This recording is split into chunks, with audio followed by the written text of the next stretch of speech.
नमस्कार मित्रांनो, वंदे मातरम, जय हिंद। शिक्षक पदभरती 2022चा शेवटचा टप्पा अखेर सुरू झाला। जे उमेदवार ह्या प्रक्रियेसाठी पात्र झालेले आहेत त्यांच्या मुलाखती घेण्याबाबतचं शेड्यूल लवकरच प्रसिद्ध होईल आणि त्यानंतर संबंधित संस्थांमध्ये ह्या उमेदवारांच्या मुलाखती सुरू होतील। मधल्या काळात या प्रक्रियेला अनेक अडथळ्यांना सामोरं जावं लागलं।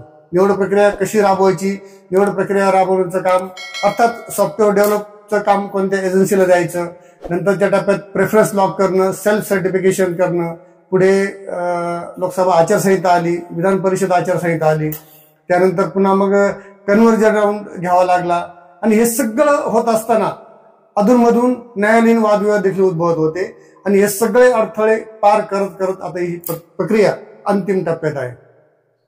मेरिटनुसार होणारी निवड प्रक्रिया जी आहे ती आता जवळपास पूर्ण झालेली आहे आणि आता मुलाखतीसह पर्याय असलेल्या रिक्त जागांवर उमेदवारांची निवड करण्याची प्रक्रिया बाकी आहे। आता ती लवकरच सुरू होईल। तर टेट 2022च्या सुरुवातीला एका IQ आकडेवारीनुसार महाराष्ट्रातील खासगी आणि सरकारी शाळांमधील शिक्षकांच्या एकूण रिक्त पदांचा आकडा हा हजारोंच्या संख्येत होता। म्हणजे साधारणतः 70 ते 72 हजार रिक्त पदे आहेत असं चर्चा होती। पण प्रत्यक्षात आता ह्या प्रक्रियेची जी काही प्रगती आहे ते बघता अंदाजे 21 ते 22 हजार जागा आता भरल्या जाणार आहेत ह्या टप्प्यामध्ये। मग त्यात खासगी आणि सरकारी अशा सर्व आस्थापनांमधील जवळपास 16,800 इतके उमेदवार मुलाखतीशिवाय अर्थात मेरिटनुसार नियुक्त देखील झालेले आहेत आणि आता जवळपास 4,800 ते 4,900 उमेदवार हे नजीकच्या काळामध्ये जिथे मुलाखतीसह निवड होणार आहे त्या प्रक्रियेतून निवडले जातील। म्हणजे साधारण ही 21-22 हजारची ही संख्या होती।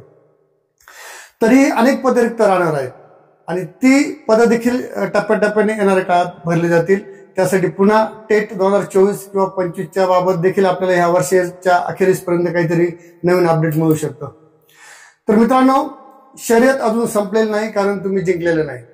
त्यामुळे आज मुख्य 2 मुद्द्यांवर मी बोलणार आहे। त्यातला पहिला मुद्दा आहे मुलाखत आणि दुसरा मुद्दा आहे टेट 2024 किंवा 25।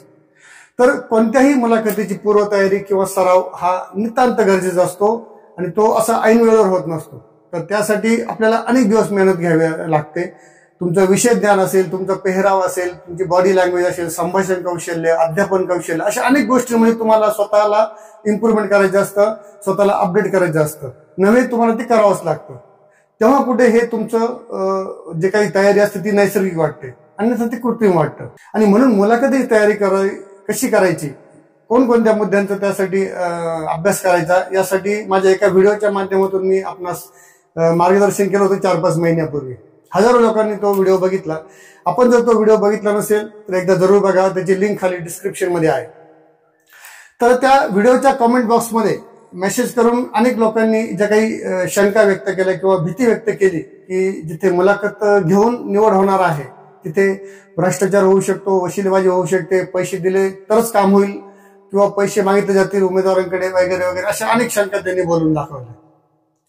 तर कसं आहे ना मित्रांनो, पुढे काय होणार आहे किंवा काय होऊ शकतं याविषयी अगोदरच आपल्या मनात पूर्वग्रह ठेवून आपला आत्मविश्वास कमी करून घेण्यापेक्षा आहे त्या परिस्थितीला सामोरं जाणं केव्हाही चांगलं असतं। आणि आता तर युद्धाची घोषणा झालेली आहे। कोणत्याही क्षणी प्रत्यक्षात युद्धाला सुरुवात होऊ शकते आणि अशात जर आपण युद्ध हरणार आहोत असा विचार मनात आणला तर तुम्ही ते युद्ध लढण्यात काहीही अर्थ नाही आणि जरी तुम्ही ते लढलात तरी ते तुम्ही जिंकू शकणार नाही, कारण मनाने तुम्ही अगोदरच हरलेले आहात। कोणतंही युद्ध जिंकायचं असेल तर परिणाम काय होतील याचा विचार न करता, याची तमा न बाळगता जो लढतो, जो स्वतःला झोकून देतो तोच जिंकतो, हे लक्षात ठेवा। मित्रांनो, अजूनही वेळ गेलेली नाही। अजूनही तुम्ही इतिहास घडवू शकता, कारण संधी अजूनही तुमच्या हातात आहे। ती तुमच्या हातातून निसटून जाण्यापूर्वी तिला तुमच्या यशाच्या रूपाने बंदिस्त करा। संधी ही एक अशी गोष्ट आहे मित्रांनो की जी येताना असं रूप धारण करून येते, पण जाताना मात्र ती आपल्या नजरेसमोरून जाते आणि सुंदर रूप घेऊन जाते। मग तिच्या मागे धावण्यात काही अर्थ नसतो। आणि म्हणून मी म्हटलं की अजूनही वेळ गेलेली नाही, अजूनही वेळ तुमच्या हातात आहे। पुढे काय होणार आहे किंवा काय होऊ शकतं याविषयी आजच भ्रामक कल्पना करून स्वतःला अंडर एस्टिमेट करू नका। मी नेहमी एक गोष्ट सांगत आलोय किंवा माझ्या व्हिडिओतून मी हे उमेदवारांना सांगत असतो की करून फसावं पण न करून फसू नये। म्हणजेच काय, तर एखादं काम केलं आणि त्यात जर अपयश आलं तर ज्या वेदना होतात ना त्याच्यापेक्षा ते काम केलं नाही म्हणून होणाऱ्या पश्चातापाच्या वेदना खूप जास्त असतात. अर्थात जर आपल्याला अपयश आलं तर निदान आपण लढलो ही भावना आपल्या मनाला सुखावणारी असते. पण जर आपण लढलोच नाही तर मात्र त्यानंतर वाटणारी खंत ही खूप वेदनादायी असते, मनाला चटका लावून जाणारी असते. एक उदाहरण सांगतो तुम्हाला. जेव्हा आपण एखादी प्रवेश परीक्षा द्यायचं ठरवतो पण आपली अभ्यासाची तयारी पूर्ण नाहीये, मानसिक तयारी पूर्ण नाही, अभ्यासाची तयारी पूर्ण नाही, म्हणून आपण ती प्रवेश परीक्षा स्किप करायचा निर्णय घेतो. होतं की नाही असं की यावर्षी बाबा माझी तयारी पूर्ण नाहीये, पुढील वर्षी मी आणखी तयारी करून आणखी जोमाने ही परीक्षा देईन, ह्या वर्षी मी स्किप करतो. आणि असं करतात अनेक उमेदवार वेगवेगळ्या परीक्षांमध्ये. पण जेव्हा रिझल्ट येतो आणि कळतं की कट ऑफ खूप कमी आलाय, त्या कट ऑफ पर्यंत मी सहज पोहोचलो असतो असं जेव्हा वाटायला लागतं, मग मनाला तेव्हा असं वेदना होतात की ही परीक्षा मी दिली असती तर बरं झालं असतं. मग तेव्हा ज्या पश्चातापाच्या वेदना होतात ना, त्या वेदना परीक्षा देऊन नापास झाल्यामुळे होणाऱ्या वेदनांपेक्षा काही पटीने जास्त असतात. म्हणून मी म्हटलं की करून फसावं, न करून फसू नये. मित्रांनो, कोणत्याही विभागामध्ये जेव्हा मुलाखत घेऊन निवड प्रक्रिया राबवली जाते तेव्हा ह्या प्रक्रियेवर प्रश्नचिन्ह उपस्थित होणं नैसर्गिक आहे, कारण असं यापूर्वी अनेक ठिकाणी घडलेले असेल. पण आणि याला कारण काय तर मुलाखत घेणाऱ्या पॅनलच्या हातात असतं हे सगळं. इंटरव्ह्यूला तुम्हाला किती मार्क द्यायचे, मात्र हे प्रत्येक वेळी खरं असतं असं अजिबात नाही. वस्तुस्थिती यापेक्षा वेगळी असू शकते किंवा ती बऱ्याच वेळा वेगळीच असते. अगदी अपवादात्मक परिस्थितीमध्ये एखाद्या ठिकाणी अशा काही घटना घडतातही. म्हणून सब घोडे 12% याप्रमाणे संपूर्ण प्रक्रियाच कलंकित आहे असं मानणं देखील चुकीचं आहे. म्हणून तुम्ही अगदीच डोळे झाकून विश्वास ठेवा असंही मी मानणार नाही, मात्र सजग राहून सावध राहून ह्या प्रक्रियेला अतिशय विश्वासाने सामोरं जा. काही उमेदवार असे असतील की ज्यांच्या मनात ह्या प्रक्रियेविषयी शंका आहे, मात्र काही उमेदवार असेही आहेत की ज्यांच्या मनात ह्या प्रक्रियेविषयी अजिबात संशय नाहीये. तर अशा या सगळ्या अव्यक्त विचारांना आत्मविश्वास देणं हे माझं काम आहे असं मला वाटतं. मित्रांनो, मुलाखतीसह निवड प्रक्रियेमध्ये ज्यांना संधी मिळाली आहे त्यांनी या संधीचा फायदा घ्यायला हवा.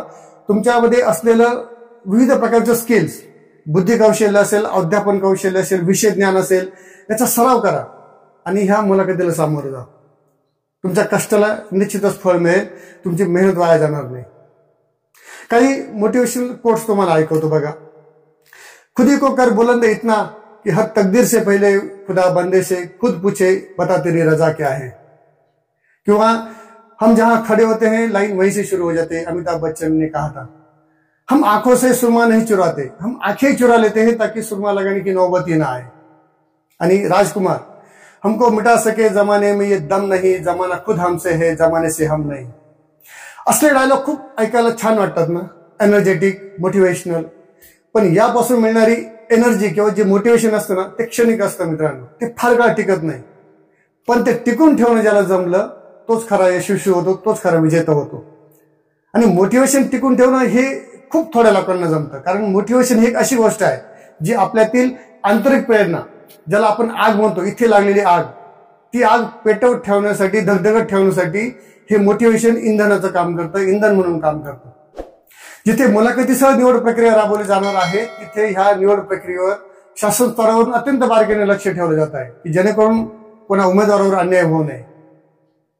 त्यामुळे आपण या प्रक्रियेबद्दल कोणतीही शंका मनात बाळगू नये. आणि जर असं तुमच्या बाबतीत, कोणाच्या बाबतीत जर असं काही घडलं तर तत्काळ त्या जिल्ह्यातील शिक्षण अधिकाऱ्याकडे आपल्या ह्या पुराव्यासह तक्रार करण्याचा अधिकार शासनाने या उमेदवारांना दिलेला आहे.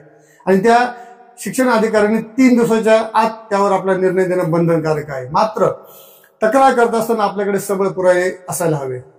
उगाच संशयाच्या आधारे केलेली तक्रार तिथं ग्राह्य धरली जाणार नाही, त्याच्यावर निर्णय होणार नाही, हेही लक्षात घ्या. आणि जर हे सगळं करून जर तुमचं समाधान होत नसेल तर त्या विभागाचे शिक्षण उपसंचालक दर्जाच्या अधिकाऱ्याकडे तुम्ही तक्रार करू शकता. त्यांनाही 3 दिवसाच्या आत त्याच्यावर निर्णय देणं बंधनकारक आहे. आणि तिथेही जर तुमचं समाधान झालं नाही तर तुम्ही न्यायालयात जाऊ शकता, न्यायालयाकडे दाद मागू शकता. पण मला वाटतं ही वेळ तुमच्यावर येणार नाही. हे फक्त शासनाने एक प्रक्रिया एसओपी घालून दिलेली आहे की अशा पद्धतीने हे कामकाज चालणार आहे. हो, पण जर आपली कार्यक्षमता दाखवण्यात जर आपण कमी पडलो तर आपल्या अपयशाचं खापर मात्र ह्या व्यवस्थेवर फोडू नका. कारण बऱ्याच वेळा मी अनुभवलेले अनेक उमेदवारांच्या बाबतीत की आपल्या अपयशाचे कारण हे स्वतःमध्ये दडलेले असतात, पण आपण त्याचं आत्मपरीक्षण करत नाही. उलट आपण व्यवस्थेला दोष देतो. ज्या दिवशी तुमच्या अपयशाला तुम्ही स्वतःला जबाबदार धराल त्या दिवशी तुमच्यातील कच्चे दुवे लक्षात येतील आणि त्यात तुम्ही सुधारणा करून जेव्हा पुढे जाल त्या दिवशी तुमचं यशाच्या दिशेने पहिलं पाऊल पडलं असं समजा. मित्रांनो, प्रत्येकाचं आयुष्य कोणत्या ना कोणत्या प्रकारच्या संघर्षाने भरलेलं आहे आणि माझं तर असं मत आहे की संघर्ष हेच खरं जीवन आहे. संघर्षाशिवाय जीवनाला काहीच अर्थ नसतो. मग तो संघर्ष नोकरी मिळवण्यासाठीचा असो किंवा नोकरीत काम करत असतानाचा असो किंवा इतर कोणत्याही क्षेत्रातला असो. महिला उमेदवार असतील तर त्यांना घरातली सगळं कामावरून नोकरी करायची असते, तो एक त्यांचा संघर्ष वेगळा असतो. आणि कोणतंही ध्येय जर सहज साध्य झालं तर त्याचं महत्व राहत नाही आपल्याला किंवा त्याचं साध्य झाल्याचा आनंद आपल्याला साजरा करता येत नाही, मिळत नाही. एक उदाहरण बघूया. समजा तुम्हाला डीएड बीएड नंतर टीईटी परीक्षा द्यावी लागते आणि तिथं तुमचे मिनिमम मार्क पाहिजे असतात टीईटी मध्ये. नंतर टेट परीक्षेत देखील तुम्हाला कट ऑफ पाहिजे असतो, सेफ कट ऑफ जिथं तुमचं हमखास सिलेक्शन होणार. त्यानंतर मेरिट लिस्ट लागते, त्यानंतर मग प्रेफरन्स लॉक करा, कन्व्हर्जन नाऊन, नॉन फेमिलियर, कास्ट व्हॅलिडिटी, वेगवेगळे कागदपत्रांची जमव, मुलाखती द्या. ह्या सगळ्या प्रक्रियेतून पाऊल सुलाखून बाहेर आल्यानंतर जेव्हा तुमची नेमणूक होते तेव्हा तुम्हाला मिळणारा आनंद हा मनाला खूप सुखावणारा असतो. पण तेच जर या सगळ्या गोष्टी सहज मिळाल्या तर त्याचा आनंद राहत नाही. त्यामुळे कोणत्याही प्रकारचे नकारात्मक विचार मनात आणू नका आणि तुमचा आत्मविश्वास खचू देऊ नका.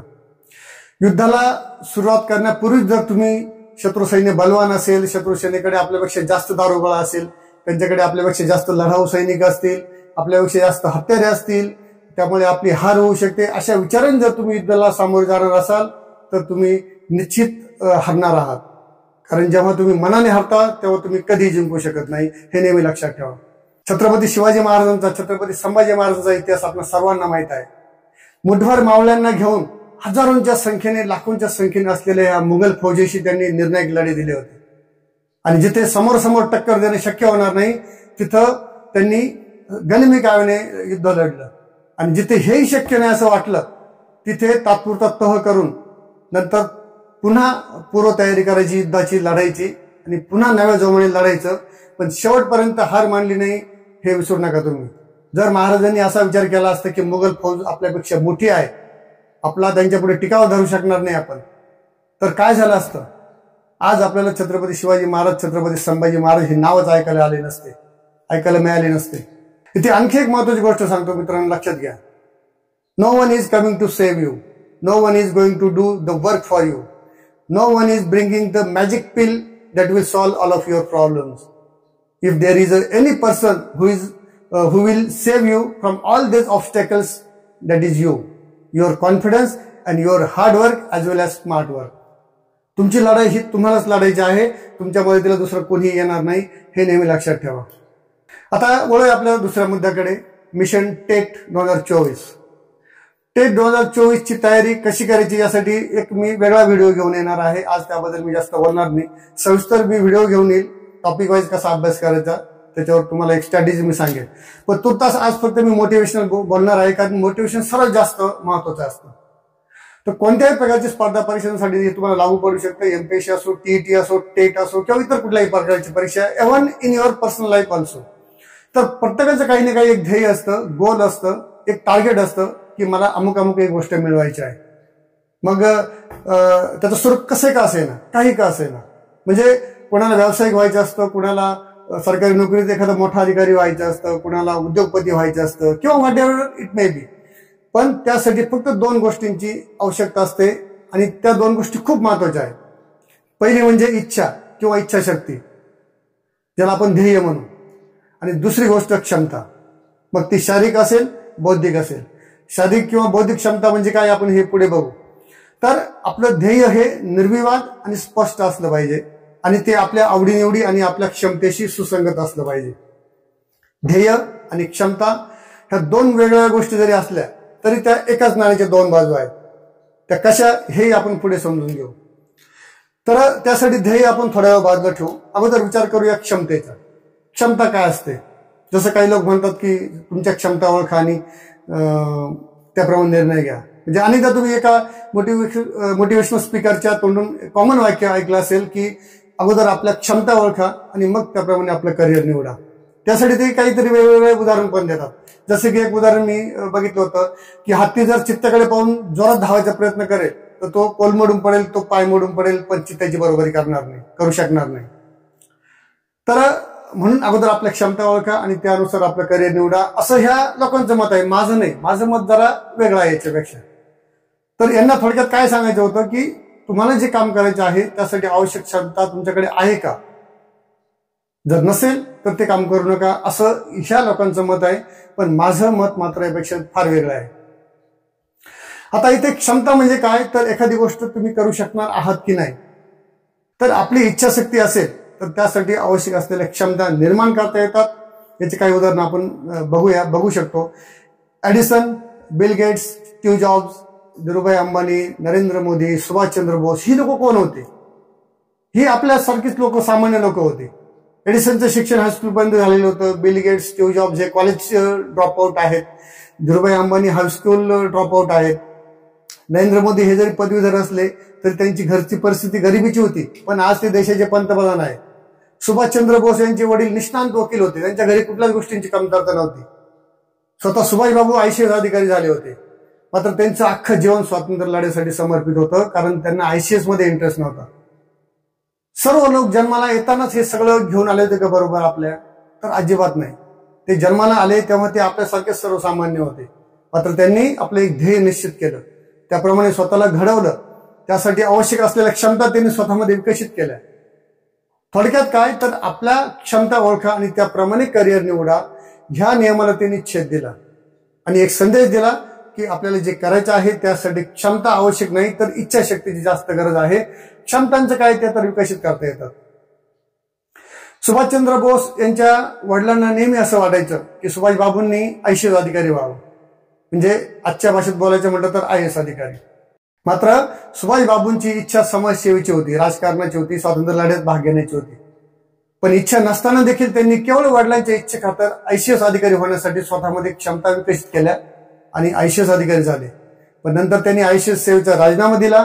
त्यांनी वडिलांना सांगितलं की तुमची इच्छा होती म्हणून मी ICS अधिकारी झालो, पण माझी स्वतःची इच्छा नाहीये ICS अधिकारी म्हणून राहण्याची. मला या क्षेत्रात आवड नाहीये, मला समाजसेवेची आवड आहे, मला स्वातंत्र्य लढ्यात भाग घ्यायचा आहे, म्हणून मी ICS सेवेचा राजीनामा देत आहे. आणि त्यांनी ICSचा राजीनामा दिला आणि स्वातंत्र्य लढ्यासाठी त्यांनी स्वतःचं जीवन समर्पित केलं. आज भारतात वेगवेगळ्या क्षेत्रात काम करणारे अनेक असे लोक आहेत की ज्यांच्यामध्ये IAS होण्याची क्षमता आहे, पण ते तिकडे जात नाहीत, IAS होत नाहीत ते, कारण त्यांची ती आवड नाहीये. उच्च शिक्षण घेतलेले अनेक लोक उच्च पदावर नोकरी मिळत असताना देखील तिकडे जात नाहीत, ते नोकरी करत नाहीत, आपला स्वतःचा ब्रँड तयार करतात, व्यवसाय तयार करतात, कारण ती त्यांची आवड आहे.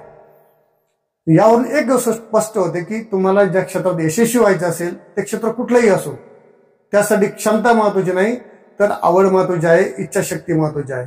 कोणताही पैलवान हा जन्माला येतानाच पैलवान म्हणून जन्माला येत नाही, तो एक सर्वसामान्य म्हणून जन्माला येतो. त्याला पैलवान होण्याची जेव्हा इच्छा निर्माण होते, मग त्यासाठी तो आवश्यक असलेल्या क्षमता स्वतःमध्ये विकसित करतो. कुठलाही संगीतकार जन्माला येतानाच संगीत शिकून येत नाही, तर तो ह्या जगात आल्यानंतर जेव्हा त्याला कळतं की मला संगीतात आवड आहे, मला या संगीतात करिअर करायचंय, मग त्या संगीतात करिअर करण्यासाठी ज्या काही गोष्टींची आवश्यकता असते त्या गोष्टी स्वतःमध्ये तो घडवून आणतो. सचिन तेंडुलकरला क्रिकेटमध्ये आवड होती म्हणून त्याने स्वतःला त्यासाठी आवश्यक असलेल्या क्षमता विकसित करता आल्या. तर मित्रांनो, आज मला तुम्हाला हेच सांगायचं आहे की अजूनही वेळ गेलेला नाही. वेळी सावध व्हा. जे ध्येय तुम्ही उराशी बाळगलेलं आहे ते ध्येय साध्य करण्यासाठी आवश्यक असलेल्या सगळ्या क्षमता तुमच्यामध्ये विकसित करा, निर्माण करा आणि मग परिणाम बघा. तुम्हाला यशापासून कोणी रोखू शकणार नाही. जे लोक परिस्थितीला दोष देतात, आपल्या समोर असलेल्या अडथळ्यांना दोष देतात, आपल्या अवतीभोवतीच्या परिस्थितीला दोष देतात, ते कधी यशस्वी होऊ शकत नाही. जे लोक या सगळ्या अडचणींवर, अडथळ्यांवर मात करून पुढे जातात तेच विजेते होतात, तेच यशस्वी होतात. जगाच्या पाठीवर तुम्ही कुठेही जा, सगळीकडे यशाचं फॉर्म्युला एकच आहे की तुमच्याकडे जर इच्छाशक्ती असेल आणि त्यासाठी आवश्यक असलेली क्षमता जर तुम्ही निर्माण केली किंवा विकसित केली स्वतःमध्ये, तर तुम्हाला कोणीही रोखू शकणार नाही. तर मित्रांनो, आज इथेच थांबूया. भेटूया पुढच्या व्हिडिओत एखाद्या नवीन मुद्द्यासह. तोपर्यंत नमस्कार. चॅनलवर नवीन असाल तर चॅनल सबस्क्राईब करा, व्हिडिओ लाईक करा, शेअर करा आणि तुमच्या सर्वांना, म्हणजे जे उमेदवार आता मुलाखतीसाठी पात्र आहेत त्या सगळ्या उमेदवारांना मुलाखतीसाठी खूप खूप शुभेच्छा. धन्यवाद मित्रांनो.